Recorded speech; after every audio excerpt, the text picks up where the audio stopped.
Relative pronoun. যে সকল pronoun noun বা প্রোনাউনের পরে বসে উক্ত নাউন বা প্রোনাউনকে নির্দেশ করে দুটি ক্লজকে একত্রিত করে তাকেই আমরা বলি রিলেটিভ প্রোনাউন।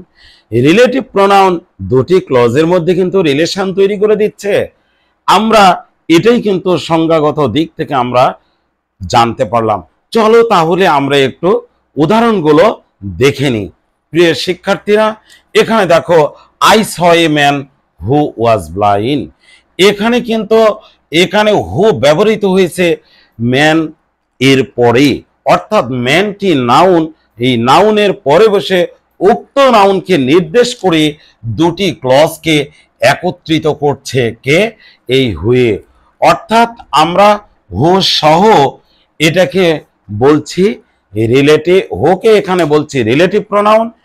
প্রিয় শিক্ষার্থীরা, আরেকটি মজার বিষয় তোমাদের না বললেই নয়, এখানে হু সহ হু ওয়াজ ব্লাইন্ড সবাই কিন্তু মডিফাই করছে কাকে?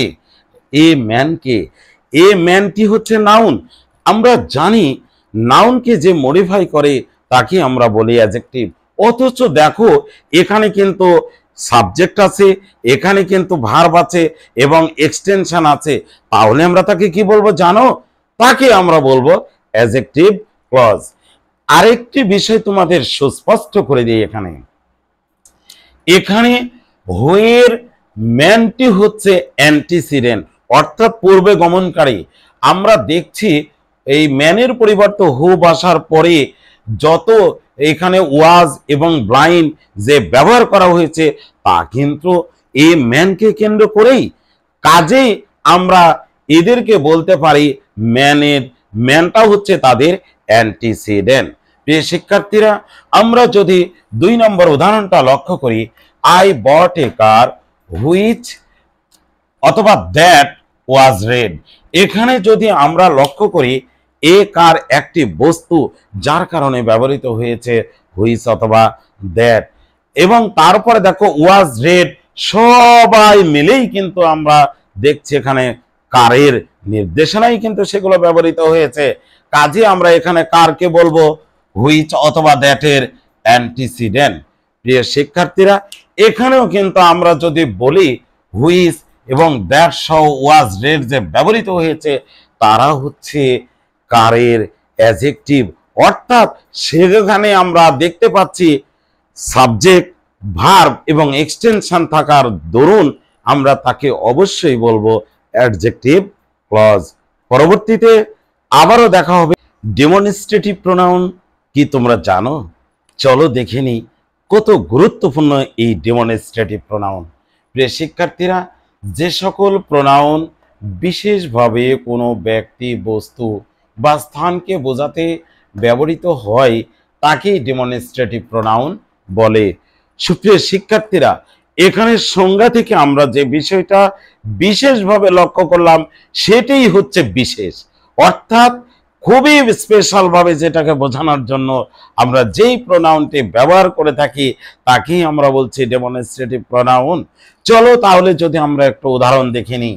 এখানে this is my book, this is my pen, এখানে দিসটা ব্যবহার করা হয়েছে বিশেষভাবে এই পেনটিকে বোঝানোর জন্য, এই কলমটি আমার, অন্য কারণে এই বিশেষভাবে বোঝানোর জন্যই কিন্তু ব্যবহৃত হয়েছে দিস। পরবর্তীতে দেখো দ্যাট ইজ মাই পেন, ওইটি আমার কলম, অর্থাৎ ওই কলমটি অন্য কারো না, ওই কলমটি শুধুই আমার, এটি বোঝানোর জন্যই ব্যবহার করা হয়েছে এখানে দ্যাট। পরবর্তীতে লক্ষ্য করো দিস আর মাই বুকস, এখানে দিসটা কিন্তু ব্যবহার করা হয়েছে এই বইগুলো আমার, অর্থাৎ এইখানে অন্য কারো বই নেই, এই বইগুলোকে শুধুমাত্র স্পেসিফাই করার জন্যই ব্যবহার করা হয়েছে।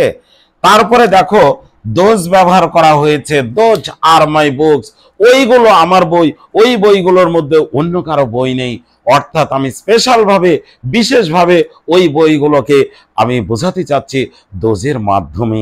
কাজেই এই 4টি প্রোনাউনটি ব্যবহৃত হয়েছে শুধুমাত্র বিশেষভাবে কিছু বোঝানোর জন্য। প্রিয় শিক্ষার্থীরা, এখানে আরেকটি গুরুত্বপূর্ণ বিষয় তোমাদের সাথে শেয়ার করতে চাই।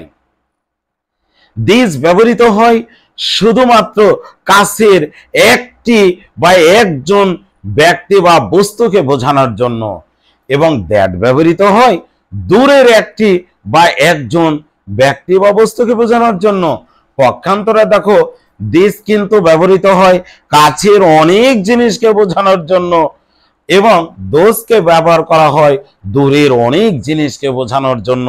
এখানে তাহলে আমরা সুস্পষ্টভাবে জানতে পারলাম যে দিস এবং দ্যাট এরা হচ্ছে সিঙ্গুলার, পক্ষান্তরে দিস এবং দোজ হচ্ছে প্লুরাল। প্রিয়